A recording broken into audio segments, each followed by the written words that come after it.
Parents finally get to the bottom of the mysterious noises terrifying their daughter.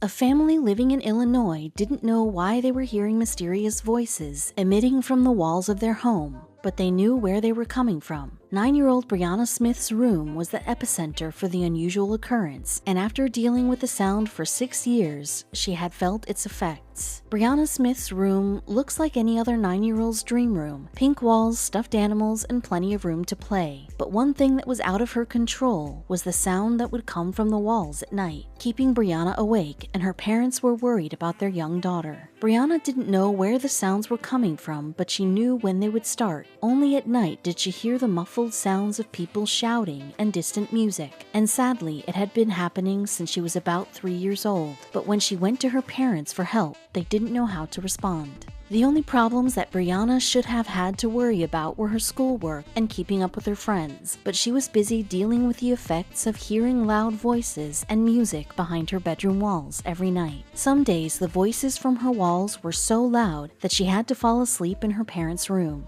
"There are voices in the wall, and I don't know what it is," she told her parents. Unfortunately, Brianna's parents had been hearing those voices too, and they had a better idea of what the source of the sound was. All they knew was that what they were hearing was definitely a radio station, so they tried contacting everyone they could think of to get answers about what was behind their walls that was causing that noise, but the advice that they got wasn't very helpful.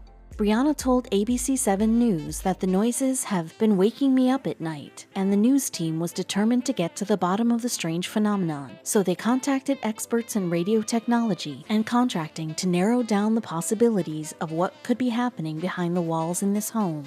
But the information they received left them with more questions than answers.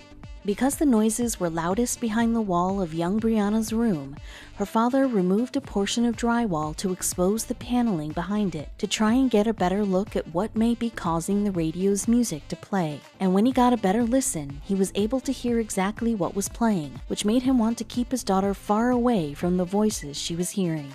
Upon closer inspection, Richard Smith, Brianna's father, could hear what was obviously a fiery sermon emitting from his walls. The performance was so intense that he was glad that his daughter could only hear muffled sounds when she went to sleep at night. This problem had gone on way too long, so Richard decided to get the police involved with the hopes that they could stop the noises once and for all. Richard called the Lockport Police Department, who came for a visit and took detailed reports on the unusual problem. In one report, an officer noted hearing a commercial for the Christian radio station AM 1160, and on a second visit, another officer noted voices talking about Christ, leading Richard to believe that he should get in touch with the radio station directly to get answers to his problem, which might turn out to be a bad idea. Brianna didn't know what to do about the noises because she saw how concerned they made her parents too. And when the ABC7 News crew came to their home to report on the bizarre events happening in their home, Brianna was more frightened than ever. After dealing with the noises in her walls for more than half her life, Brianna didn't realize that having a radio in your home that would never turn off was a problem that other people didn't have to deal with. Thankfully, the news team decided to put all of their power to finding an expert opinion on the noises and someone who would be able to offer the family answers that they couldn't find when they went to the police. During an interview with ABC7 News, Richard played a segment of the noises with the newscaster in his home, who asked, "You hear this voice echoing through the wall. What do you think?" To which Richard replied, "I think this is about 1:30 in the morning," and woke me up out of a sound sleep. He just wanted the problem to finally be over with, but after he got another opinion on his problem, he would see that there was no clear end in sight. It was obvious that the conduit for the radio station was closest to Brianna's room, so the news team got a contractor to inspect that room first. Finding no unsecured metal fixtures or obvious mistakes in construction in that room, the contractor moved to the basement to look for more out-of-place fixtures. Sadly, the contractor was not able to find the source of the problem or anything that could be causing the unusual noises to be emitted into the otherwise completely normal home. So the news station got Richard in touch with another expert. an electrician, who would hopefully have more ideas about what the source of the problem could be. After removing the drywall from his daughter's bedroom, Richard and the electrician decided to inspect the interior of his home further to check on the electrical grounding of the home itself. Sadly, this meant costly repairs that may or may not end in the problem being fixed, which was a chance that Richard just had to take. After the first plan didn't work, Richard and the electrician set their sights on the light switch in Brianna's room, which was located on the same wall that the sounds were coming from. They thought it would be worth it to take a closer look at the wiring of the fixture to make sure it wasn't acting as a conductor of unneeded electricity.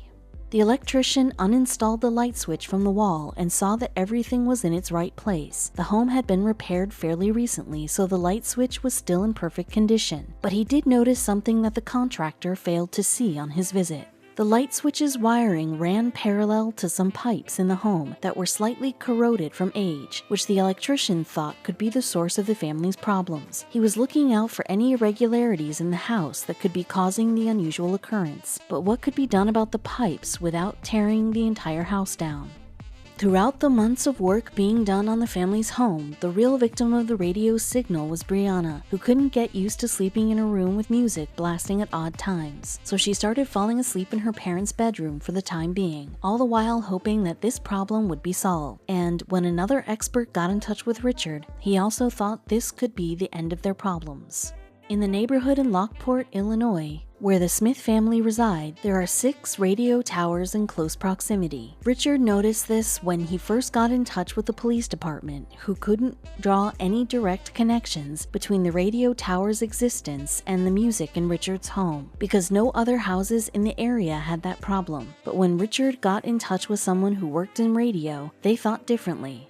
One last expert was finally able to shed more light on why this was happening to the Smiths than they had ever known. Patrick Berger, director of engineering with Cumulus Media, said that although it doesn't happen all the time, AM is a wild thing, meaning the metal in their home's pipes could be picking up an AM radio frequency and acting as a speaker for the station. So what can the family do to get this resolved? Berger also noted that the Smith family may have to hire an engineer to look at their home and pinpoint the location that is emitting the sounds and block it using special tools. Berger also explained that corroded pipes or the placement of pieces of metal ductwork could be to blame, saying the metal could act like a speaker. That is what they are hearing. Salem Media Group, who owns the radio station that the Smiths frequently hear that features Christian sermons, haven't yet replied to the family's cry for help. Neither have the Federal Communications Commission, because under FCC rules, they and the radio station have no obligation to assist the family. Although the Smiths have already undergone many inspections on their home to attempt to fix the problem, they are willing to do more to get the problem solved once and for all. And luckily, the problem comes and goes with the seasons. Because of the flexible state of some metals, the problem is more persistent at night when the house gets colder and less persistent in the summer when there are warmer days. But that doesn't mean that Richard has stopped looking for solutions, saying, "Sometimes when we think we arrived at a solution, the next season comes around and it's back." Because the disturbance has been caused by radio frequencies, the only 2 solutions to the problem are replacing the entirety of the metal piping in their house, which would cost a fortune, and moving away from the radio tower sending the signal to their home. And as long as the frequencies are still being played into the Smiths' home, Brianna has admitted that she will continue to fall asleep in her parents' room.